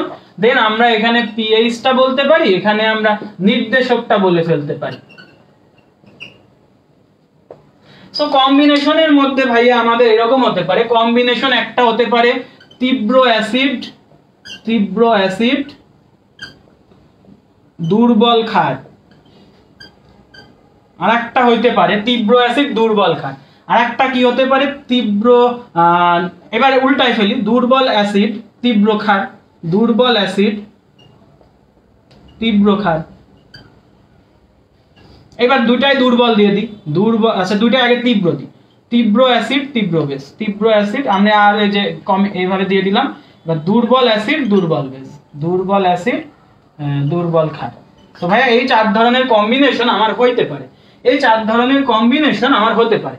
সো ভাইয়া তীব্র অ্যাসিড দুর্বল ক্ষার, যেখানে অ্যাসিডটা তীব্র, তুমি মনে রাখবা যেখানে অ্যাসিডটা তীব্র তার পিএইচটা কেমন হবে? পিএইচটা অবশ্যই 7 এর কম হবে, তাহলে পিএইচটা হবে pH less than 7, pH is less than 7। এবার দুর্বল অ্যাসিড তীব্র ক্ষার, ভাই তীব্র ক্ষার, তীব্র ক্ষার মানে কি? ক্ষারীয় ধর্ম বেশি, ক্ষারীয় ধর্ম বেশি মানে কি পিএইচটা 7 এর বেশি হবে। So pH is greater than 7। এবার ভাইয়া তীব্র অ্যাসিড তীব্র ক্ষার দুইটাই সমানে সমান। সো সেয়ানে যখন লড়াই হয় তখন মাঝখান থেকে যখন আমি দুই পাশে দুইজনকে দাঁড় করাই দিছি, মাঝখানে একটা দড়ির রুমাল আটকাই দিছি, যখন দুই দিক থেকে টান দেবে সেয়ানে লড়াই হবে, রুমালটা কোনো দিক নড়বে না। মানে আমার পিএইচ স্কেলটা কত পর্যন্ত বলো তো? 0 থেকে 14 পর্যন্ত, মাঝখানে কত? 7। এটা হচ্ছে সেয়ানে লড়াই, তাহলে এটা হবে পিএইচ মাঝেই থাকবে, এটা হচ্ছে 7। এন্ড এটাও অবশ্যই সেয়ানে লড়াই বলতে পারি, কারণ দুইটাই দুর্বল। সো এটারও পিএইচ হবে 7, এটারও পিএইচ হবে 7। এখন মেন যে জায়গাটা ভাইয়া, এখানে আমাদের নির্দেশকগুলো মনে রাখতে হবে। সো নির্দেশকগুলো চলো আমরা একটু মনে রাখি। সো নির্দেশকগুলো, যখন তীব্র অ্যাসিড পাইবা তখন তোমাকে অবশ্যই এমন নির্দেশক দিতে হবে যেটা অ্যাসিডীয় মাধ্যমে কাজ করে। এরকম দুইটা নির্দেশকের নাম হচ্ছে মিথাইল অরেঞ্জ, ও আর অরেঞ্জ বানান দেখছো, মিথাইল অরেঞ্জ, আর একটা হচ্ছে মিথাইল রেড, মিথাইল রেড। এইবার ভাইয়া আমার ক্ষারটা এবার তীব্র, তাহলে এমন নির্দেশক নিতে হবে যেটা অবশ্যই 7 পিএইচ থেকে বেশি পিএইচে কার্যকর ভাবে কাজ করে। সো এরকম দুইটা নির্দেশক হচ্ছে আমাদের, একটা হচ্ছে ফেনোলফথ্যালিন, এটা উচ্চারণ না, আমার উচ্চারণটা হচ্ছে ফেনপথ্যালিন, বাট বানানটা হচ্ছে এরকম, ফেনপথ্যালিন। আর একটা কি বলতো, আর একটা হচ্ছে থাইমল ব্লু, আর একটা হচ্ছে থাইমল ব্লু। এইবার ভাইয়া দুটাই যদি তীব্র হয়ে যায় তখন আমরা মনে রাখবা, দুটাই যদি তীব্র হয়ে যায় তখন আমরা সব ধরনের নির্দেশক ইউজ করতে পারি, অল ইন্ডিকেটর। যখন দুটাই দুর্বল হয়ে যায়, তখন নো ইন্ডিকেটর, যে সে কখন কোনো ইন্ডিকেটর আমার প্রয়োজন হয় না। তো এই কম্বিনেশন গুলো ভাইয়া একটু মনে রাখো। আর আরেকটা বিষয় মনে রাখতে হয় তোমাদের, যে এদের পিএইচ মানগুলো, যেমন ফেনপথ্যালিন এটার পিএইচ মান হচ্ছে আমরা জানি 8.2 থেকে 9.8, থাইমল ব্লু এটার পিএইচ হচ্ছে 8 থেকে 9.6। সো এটা জাস্ট এটার জন্য তুমি মনে রাখবা, যখন তীব্র ক্ষার অবশ্যই 7 এর থেকে বেশি হবে, তুমি 8 থেকে 10 এই রেঞ্জটা মনে রাখো, এটা মনে রাখলে অনেকটা হয়ে যাবে। আর মিথাইল অরেঞ্জ ভাইয়া, অরেঞ্জ আর রেডটা একটু গাঢ়, তাহলে ওর পিএইচটা একটু বেশি হবে, আর মিথাইল অরেঞ্জটা একটু হালকা, ওর পিএইচটা একটু কম হবে। তাহলে মিথাইল অরেঞ্জ এটার পিএইচ হচ্ছে 3.1 থেকে 4.4, আর এটা হচ্ছে 4.2 থেকে 6.3। সো ভাই এগুলো একটু মনে রাখো, এগুলো আমাদের মাঝে মাঝে পরীক্ষায় আসতেছে, সো এইগুলো আমরা অবশ্যই মনে রাখবো। এটা কিন্তু অনেক একটা গুরুত্বপূর্ণ ছক, তারা মেডিকেল পরীক্ষা দিচ্ছ, টের পাইছো, এই ছক থেকে অবশ্যই কোশ্চেন আসবে। 8 থেকে 10 রেঞ্জটা মনে রাখলে এই অংশটা পারা যাবে। আর এটা হচ্ছে মনে রাখতে হবে 3 থেকে 6, 6.5 পর্যন্ত। অরেঞ্জ একটু হালকা না, আর রেডটা গাঢ়, তাই অরেঞ্জেরটা একটু কম, 3.1 থেকে 4.4, মিথাইল রেডটা 4.2 থেকে 6.3। লাস্টে দুর্বল অ্যাসিড, দুর্বল ক্ষার, নো ইন্ডিকেটর। এখন ধরো আমি তোমাকে একটা কোশ্চেন দিছি, কোশ্চেনটা হচ্ছে এরকম, ভাই আমি একটু নিচে লিখছি, CH3COOH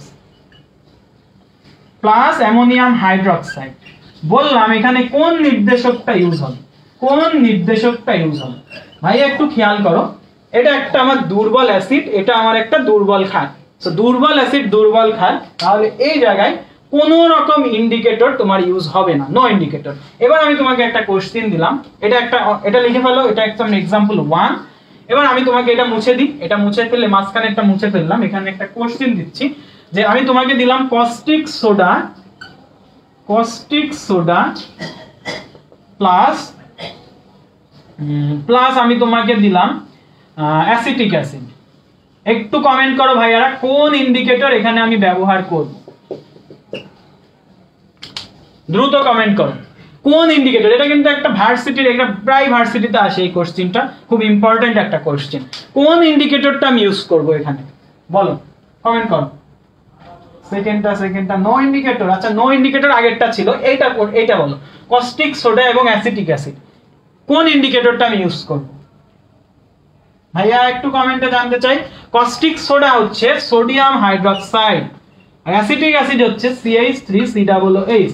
ভাইয়া আমরা সবাই জানি CH3COOH এটা আমার দুর্বল অ্যাসিড, আর এটা হচ্ছে আমার শক্তিশালী বেস, শক্তিশালী ক্ষার। তাহলে আমি শক্তিশালী ক্ষার হিসেবে যে আমাকে ভূমিকা রাখতে পারে, যে হচ্ছে পিএইচ 7 বেশিতে আমাকে ভালোভাবে নির্দেশক আকারে কাজটা করতে পারে, তাকে আমাকে ইউজ করতে হবে। সেই নির্দেশক দুটার নাম কি একটু বলে ফেলো।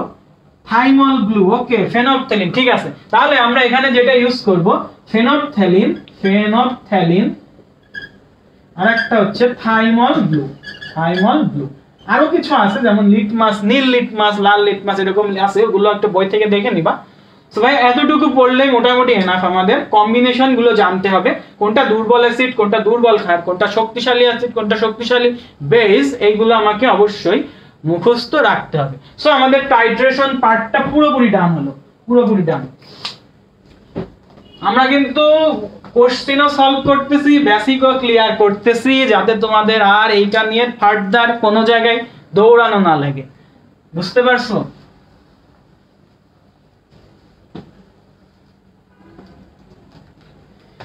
এন্ড এট লাস্ট আমরা যেটা করব, সবাই একটু কমেন্ট করো যদি বুঝে থাকো, যদি সবাই বুঝে থাকো ওয়াই লিখো, না হলে কিন্তু আমরা এই আয়োডোমিতে আর শেখাইতেছি না। কারণ তোমরা কমেন্ট না করলে হবে না, ওয়াই লিখো সবাই, যদি বুঝে থাকো ওয়াই, না বুঝলে এন, না বুঝলে কি N, Y for yes, N for no. সবাই একটু কমেন্ট করো। কোশ্চেন অ্যানালাইসিস করব, কোশ্চেন অ্যানালাইসিস তো করতেছি আপু। ওই যে তোমাকে যে কোশ্চেনগুলো আমি বলে দিলাম, CH3 অ্যামোনিয়াম হাইড্রোক্সাইড, ওটা আশা কোশ্চেন, তারপর কস্টিক সোডা, তারপর CH3COOH, ওটা আশা কোশ্চেন, আশা কোশ্চেন নিয়ে আমরা করতেছি। ওকে, ওয়াই লিখতেছো সবাই, একটু ওয়াই লিখে দাও ভাইয়ারা, তাহলে আমরা এই যে পরের কনসেপ্টে চলে যাই।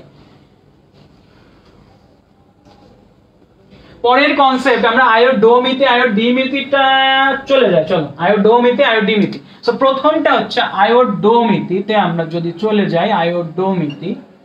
আচ্ছা, আয়োডোমিতিতে আগে যাই। আয়োডোমিতি চলো দেখি।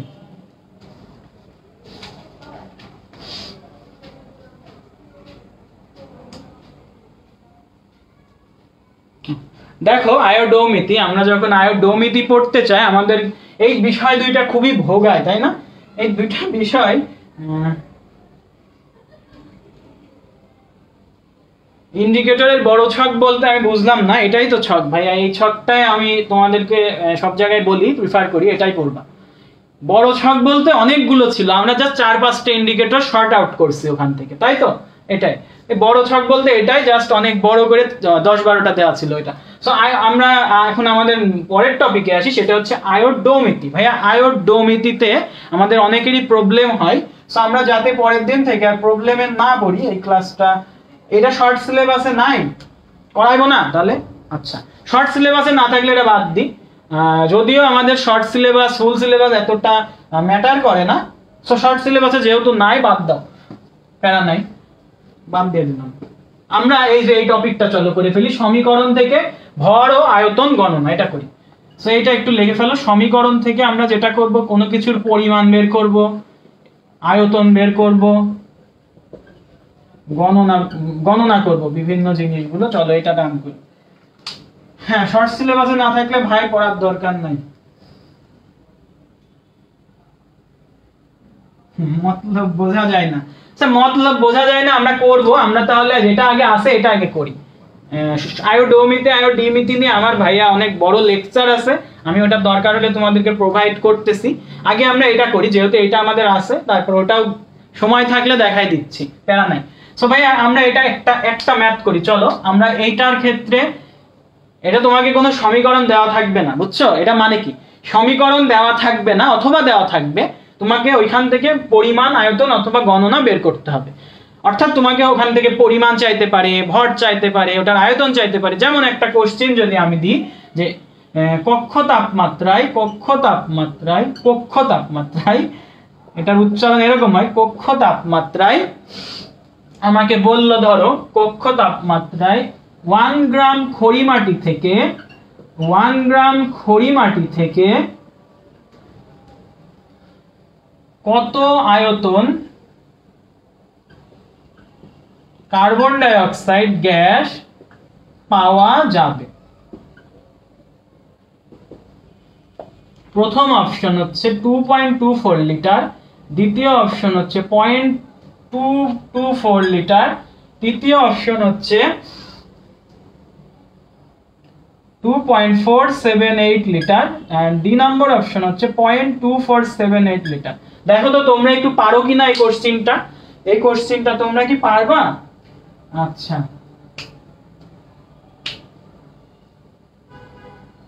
আচ্ছা করাই দিচ্ছি, প্যারা নাই, করাই দিচ্ছি। এইটা আগে এটা আগে করি, অসুবিধা নাই তো, এটা করিনি। আচ্ছা করাই দিতেছি, তোমাদের আগ্রহ আছে অনেকেরই, প্যারা নাই, করাই দিচ্ছি, দিতেও পারে। হ্যাঁ সেটাই। সো ভাইয়া এই কোশ্চেনটার অ্যানসার তোমরা দেখেই পারা শিখতে হবে। কেন বলতেছি, কারণ এটা একটু প্যাচ আছে। আচ্ছা, আজান শুরু হয়েছে, আজানটা হয়ে যাক, তারপর আমরা আবার শুরু করি। তোমরা ততক্ষণ অ্যানসারটা দাও।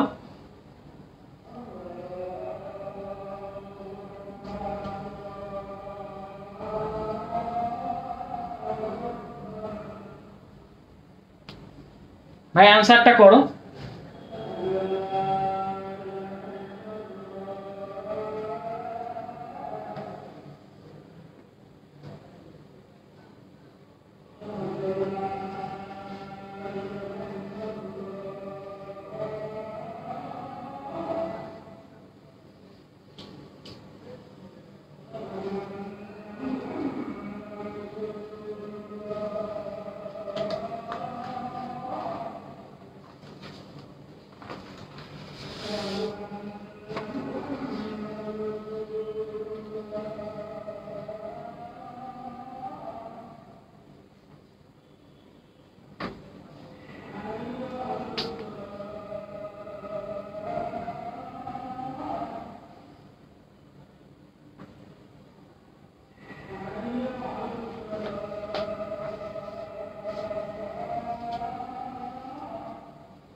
ওকে,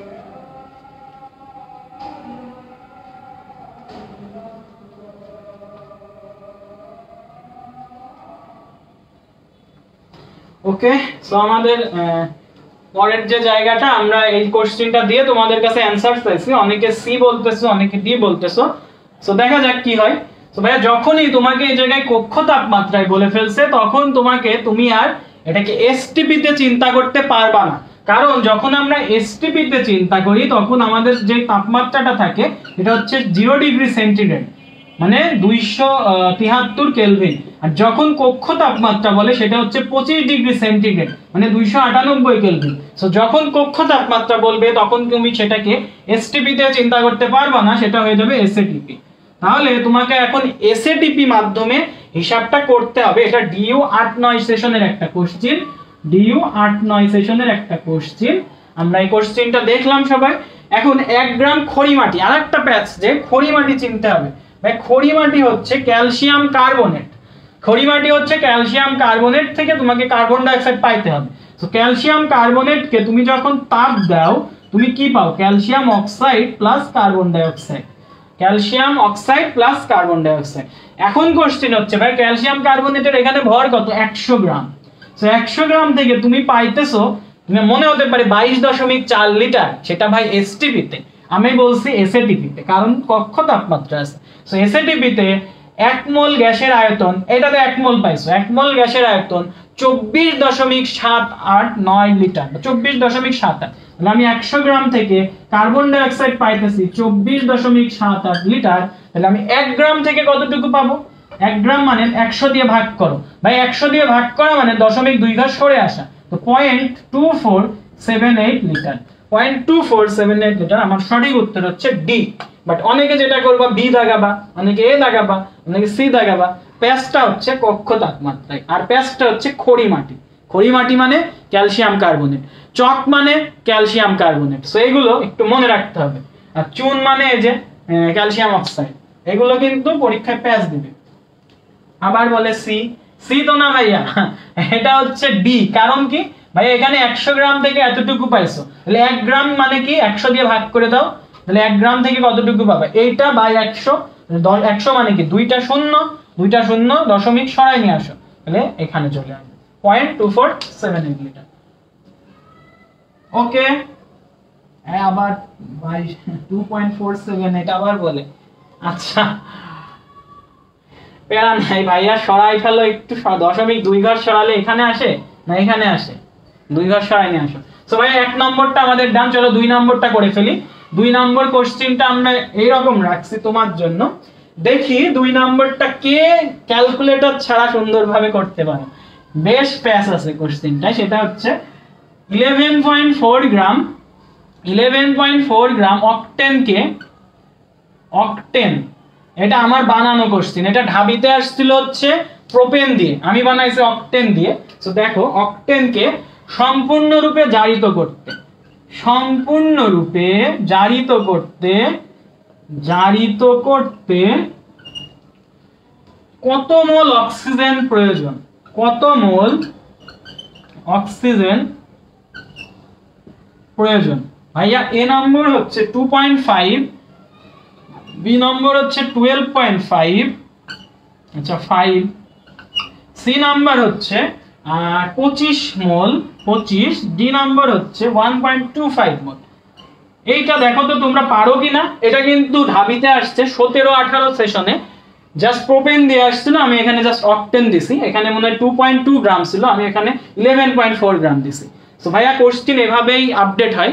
সো আমরা যে এক্সাম ব্যাচটা রাখছি ওখানে অবশ্যই তোমরা ভর্তি হয়ে যাও, ওখানে এরকম অনেক কোশ্চেন পাবা, কেমিস্ট্রি অংশটার কোশ্চেন, এরকম অনেক ট্রিকি কোশ্চেন পাবা। সো আমি ওটা সুন্দরভাবে করছি, সলভ শিট রেডি করছি। এখন যদি এক্সাম না দাও মাত্র 200 টাকা ফি রাখা হয়েছে। সো বুঝতেই পারতেছো অনেক পরিশ্রম গেছে, ওটা ভর্তি হয়ে তোমরা পরীক্ষায় দিও।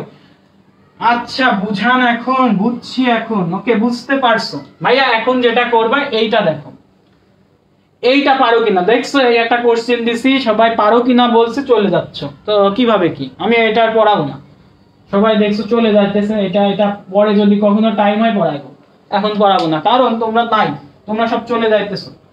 আচ্ছা এইটা একটু খেয়াল করো ভাইয়া, অকটেন, অকটেন হচ্ছে একটা অ্যালকেন। সো অ্যালকেন মানে এটা একটা জৈব যৌগ। সো জৈব যৌগকে জারিত করা মানে দহন করা, দহন করা। জারিত মানে জারিত মানে কি অক্সিজেনের সাহায্যে পোড়ানো, সেটা আবার দহন মানে অক্সিজেনের সাহায্যে পোড়ানো। সো অকটেন মানে ভাই একটা অ্যালকেন, অকটেন মানে অ্যালকেন। ভাই অ্যালকেনের সাধারণ সংকেত কি? CN H2 অকটেন মানে 8টা কার্বন, তাহলে 8টা কার্বন, তাহলে 16 দুগুণ 8 দুগুণ 16 আর 2 18টা হাইড্রোজেন। বুঝতে পারছি? অকটেনের সংকেত আমরা লেখা আগে শিখলাম। এবার যেটা করব, জারিত মানে কি ভাই এর সাথে অক্সিজেন যুক্ত করব। তুমি একটা বিষয় সব সময় মনে রাখবা, তুমি যদি জৈব যৌগকে দহন করো, কোনো একটা জৈব যৌগকে দহন করো বা কোনো একটা এই যে কার্বন হাইড্রোজেন যুক্ত হাইড্রোকার্বন, হাইড্রোকার্বনকে দহন করো, তুমি সবসময় দুইটা প্রোডাক্ট পাবা।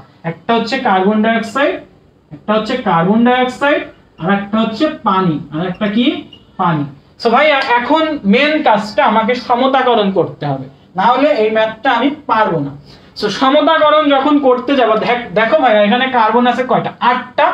এখানে চোখ বুঝে 8টা কার্বন দিয়ে দাও, দিলাম 8টা কার্বন। সো 8টা কার্বন দেওয়ার পরে আমি দেখছি এখানে ভাই আমার অক্সিজেনটা আমি আগে হিসাব করব না, অক্সিজেনটা আগে হিসাব না করে আমরা যেটা করি, আমরা হাইড্রোজেনটা চলো হিসাব করি। সো ভাইয়া এখানে 8টা কার্বন হয়ে গেছে, কার্বন সংখ্যা ঠিক হয়ে গেছে। দেন হাইড্রোজেন ভাইয়া এখানে আছে 18টা, এখানে আছে 2টা। সো একটা কাজ করো, এখানে হাইড্রোজেনের জন্য 9 দিয়ে দাও, 9 দুগুণ 18 হয়ে গেছে। এইবার বাকি কে থাকলো? অক্সিজেন। অক্সিজেন এখানে 2টা আছে, তাহলে এই সাইডে আছে 2টা, এই সাইডে আছে কয়টা? 8 দুগুণ 16টা, 16, আর এই সাইডে আছে 16 আর 9 25। সো ভাইয়া আমি এখন 25 কিভাবে পাই? এই সাইডে আমার 25 আছে, এই সাইডে আমার 2 আছে। সো আমাকে যেটা করতে হবে, এই সাইডে আমাকে 25 বানাইতে হবে। সো 25 বানাইতে গেলে দেখো তো আমি একটা কাজ করতে পারি কিনা। 25 বানাতে হবে, লিখে ফেললাম 25, আর নিচে একটা 2 দিয়ে দাও। সো 2 দিলে কি হবে? এই 2 আর এই 2 কেটে এখানে কিন্তু 25ই থাকবে। এই যে অক্সিজেনের 2টা আর এই 2 কেটে যে এখানে থাকবে কয়টা? 25টা। সো আমার সমতাকরণ হয়ে গেছে। সমতাকরণ ডান, সমতাকরণ ডান। এই বুঝছো? ওয়াই লিখো, বুঝলে ওয়াই লিখো। এবার যেটা করবা ভাই, আমাকে কত মোল অক্সিজেন প্রয়োজন এটা বের করতে বলছে এত গ্রাম অক্টেন থেকে। এখন দেখো অক্টেনের ভরটা তুমি হিসাব করো। ভাইয়া কার্বনের ভর হচ্ছে 12, আছে 8টা, হাইড্রোজেনের ভর 1, আছে 8টা, তাহলে এটা মোট ভর কত হবে? 8 12 96 আর 8 118টা, সরি আছে 18টা, হাইড্রোজেন আছে 18টা, তাহলে 114, তাহলে 114, তাহলে 114 গ্রাম দহন করতে তোমার অক্সিজেন লাগতেছে কতটুকু? অক্সিজেন লাগতেছে 25/2 মোল, 25/2 মোল, 25/2 মোল। দেখো 114 গ্রাম, 114 গ্রাম তোমাকে অক্টেনকে দহন করতে অক্সিজেন লাগছে 25/2 মোল। আমার আছে কতটুকু? 11.4 মোল। 11.4 গ্রাম, সরি মোল না গ্রাম। 11.4 বানাইতে যায় কি করতে হয়েছে ভাইয়া? 11.4 বানাইতে যায় একে আমাকে 10 দ্বারা ভাগ করা লাগছে এই সাইডে, তাহলে ওই সাইডে কি হবে? 10 দ্বারা ভাগ হবে, তাহলে 25/2 ইনটু 10, তার মানে উপরে 25 নিচে 20, উপরে 25 নিচে 20 কত হয়? উপরে 5 নিচে 4, 5/4। সো উপরে 5 নিচে 4, মানে এটা অবশ্যই একের থেকে একটু বড় হবে, সেটা হবে 1.25, 1.25। সো আশা করি আমরা এই কোশ্চেনটা প্রচুর ট্রিকি ছিল, প্রচুর ট্রিকি, আমরা আশা করি বুঝতে পারছি। এখন যদি আমাদের অক্টেন না দিয়ে ননেন দেয়, ডেকেন দেয়, ডোডেকেন দেয়, তারপর আমাদের আরো যদি দেয় ethane, propane, butane, pentane, hexane, যাবতীয় যা দেয় আমরা কি করব? লিখবো, লেখার পর সমতাকরণ করব, ডান। এরকম মিলানো থাকবে ভাই। যদি এটা 114 গ্রাম থাকে তাহলে অবশ্যই হয় এর দশমিক আগে পরে থাকবে, অথবা থাকবে দেখবে অর্ধেক করে দিবে। 114 এর অর্ধেক কত? 57। হয় এখানে 57 দেওয়া থাকবে, নাহলে 5.7 দেওয়া থাকবে। যদি ভাইয়া 57 দেওয়া থাকতো কি করতাম? 114 থেকে 57, তাহলে এদিকে 2 দ্বারা ভাগ করা লাগছে, ওদিকে 2 দিয়ে ভাগ করতাম। 57 না দিয়ে যদি 5.7 দেওয়া থাকতো তাহলে আগে 2 দ্বারা ভাগ করে 57 বানাইতাম, দেন 5.7 বানাইতে গেলে আবার 10 দ্বারা ভাগ করতে হয়, আবার 10 দ্বারা ভাগ করতাম। ধাপে ধাপে করবা ভাইয়া। ক্যালকুলেটর নাই মানে তোমার মনে হতে পারে এটা ক্যালকুলেটর ছাড়া করা যায় না, বাট এমন ভাবে থাকবে অবশ্যই করা যাবে। সো আজকের ক্লাস আমরা আর লেন্দি করতে চাচ্ছি না।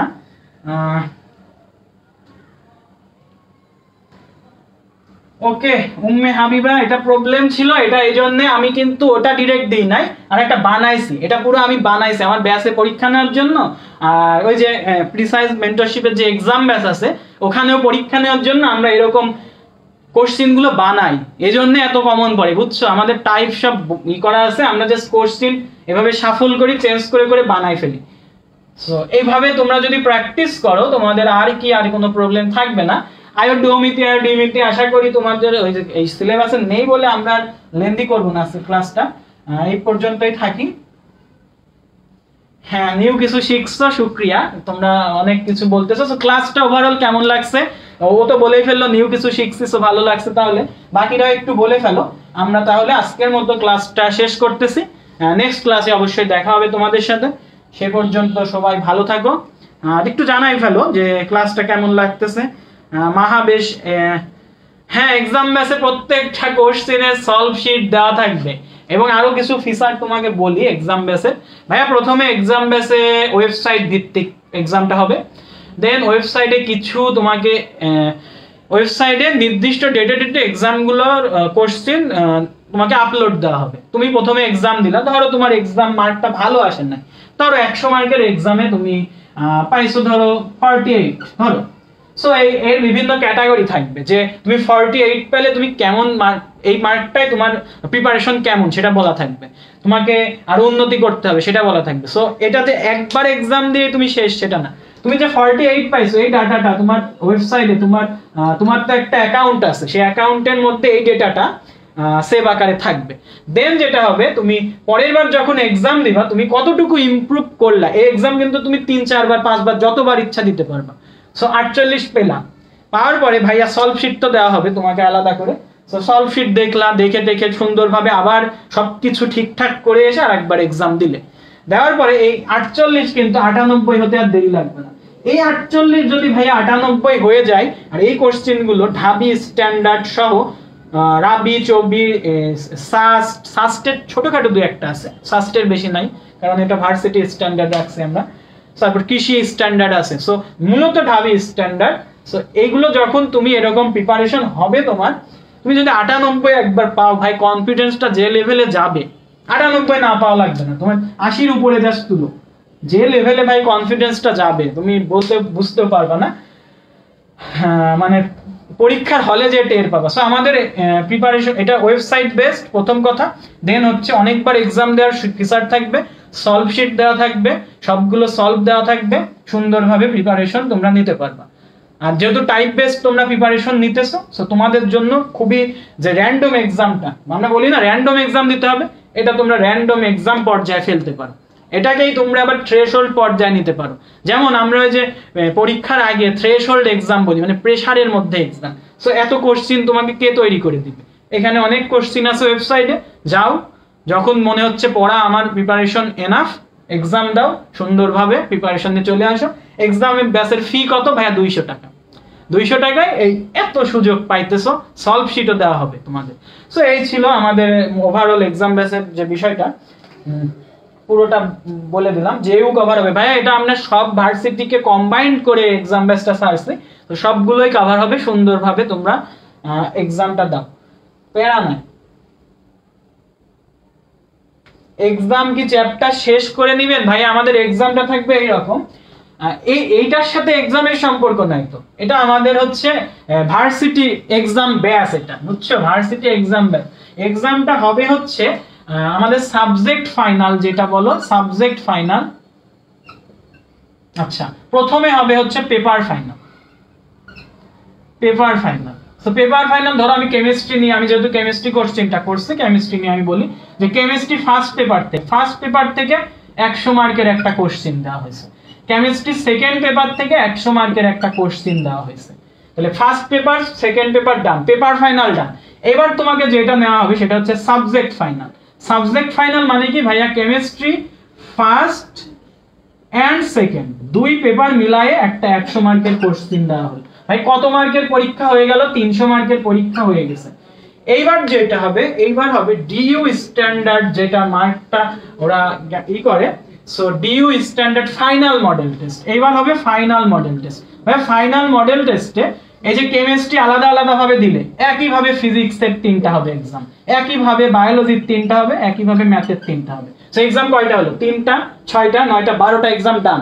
এবার paper final, final model test. Final model test মানে ফিজিক্স, কেমিস্ট্রি, ম্যাথ, বায়োলজি, এই 4টা সাবজেক্টের উপর প্রত্যেকটা থেকে 25টা 25টা 25টা 25টা করে মোট কত মার্ক হয় ভাই? 100 মার্কের।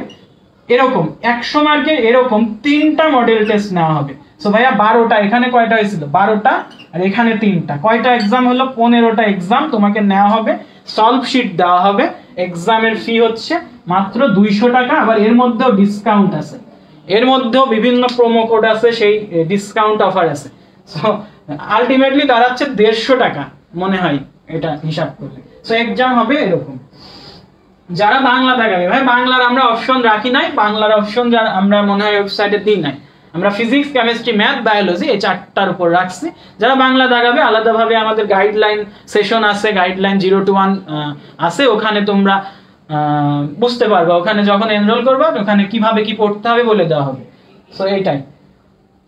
বাংলা ইংলিশের জন্য আমরা আর কি রাখি নাই, আমরা এই ফিজিক্স, কেমিস্ট্রি, ম্যাথ, বায়োলজির উপর রাখছি। সো ম্যাথ যারা দাগাবে না, ম্যাথ অংশটা স্কিপ করো, প্যারা নাই, তোমরা বাংলাটা করে নাও, বাট এইগুলো তো পাইতেছো। সো এই ছিল আমাদের আজকের মতো ক্লাস। আশা করি সবাই সবকিছু ডাউটটাও ক্লিয়ার করে দিলাম। সবাই ভালো থাকো, সুন্দরভাবে preparation now. Best of luck. আসসালামু আলাইকুম।